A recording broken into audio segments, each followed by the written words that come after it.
ফ্যাসিস্টরা এই দেশের মানুষের সাথে চাকরির নামে প্রতারণা করেছে। আপনি কোন প্রতিষ্ঠানে কাজ করছেন, কার অধীনে কাজ করছেন, এটা নির্দিষ্ট হওয়া অত্যন্ত গুরুত্বপূর্ণ ব্যাপার। আর সরকার নিজেই সেটা ভঙ্গ করছে। ফ্যাসিবাদের বিলোপ মানে ফ্যাসিস্ট ব্যবস্থা।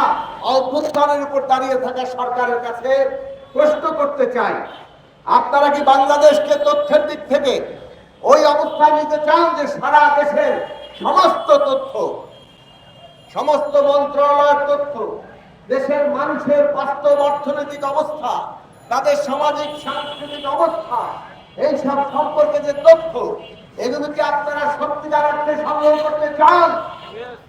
আপনারা কি এই সব তথ্যের উপরে বাংলাদেশের প্রকৃত অবস্থা নিরূপণ করতে চান? যদি চান তাহলে এই যে 10,000 প্রশিক্ষিত মানুষ, অভিজ্ঞ মানুষ আছে, তাদেরকে আপনারা কিভাবে কাজে লাগাবেন, অবিলম্বে তার আমরা প্রস্তাব এবং পরিকল্পনা দেখতে চাই। তাদেরকে বলে দিবেন নিজেরা পয়সা কামিয়ে নাও, এটা তো কোনো ব্যবস্থা হলো না। প্রথমত তাদের নিয়োগপত্র থাকতে হবে, তারা কাদের অধীনে কাজ করছেন, সরকারের কর্মকর্তা কর্মচারী, কার কর্মচারী তারা, এইটা নির্দিষ্ট করতে হবে। আমরা দেখছি সরকারের শ্রম আইন সহ সমস্ত আইনে বলা আছে মানুষের পরিচয় একটা খুব গুরুত্বপূর্ণ ব্যাপার।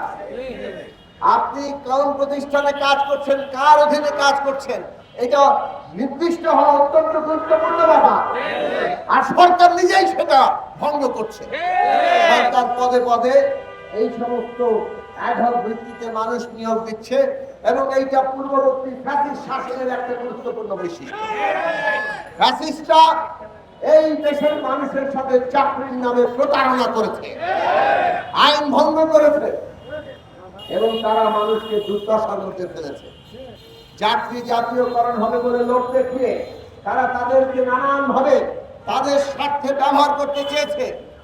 আর তাদের সমস্ত পর্যায়ের যারা নেতা কর্মী, মূলত টাউট, লুটেরা, খুনি, এরা এই সমস্ত মানুষের চাকরির অনিশ্চয়তা এবং সেটাকে কেন্দ্র করে যে অসহায়ত্ব, তাকে পুঁজি করে তারা এই সমস্ত মানুষগুলোকে নানাভাবে নিগ্রহ করেছে, তাদেরকে ব্যবহার করেছে। এই কারণে আমরা বলি ফ্যাসিবাদের বিলোপ মানে ফ্যাসিস্ট ব্যবস্থা যত 2 নম্বরই, যত রকম অপতৎপরতা চালিয়েছে দেশের শাসন ব্যবস্থায়, এই সবগুলো দূর করতে হবে। বান্ডেল থাকলে প্রতি সেনমানিতে টাকা বাঁচবে। বিকাশ সেনমানি বান্ডেল কিনে জিতুন প্রতি লেনদেনে। আর সেটা যদি দূর করতে হয়, বাংলাদেশকে যদি সত্যিকার অর্থে একটা ডিজিটাল তথ্য ব্যবস্থার উপর দাঁড় করাতে হয়, তাহলে ইউনিয়ন পর্যায়ে এই প্রাথমিক তথ্য সংগ্রহ এবং ডাটা এন্ট্রির জন্য সেখানে দক্ষ লোকের প্রয়োজন আছে।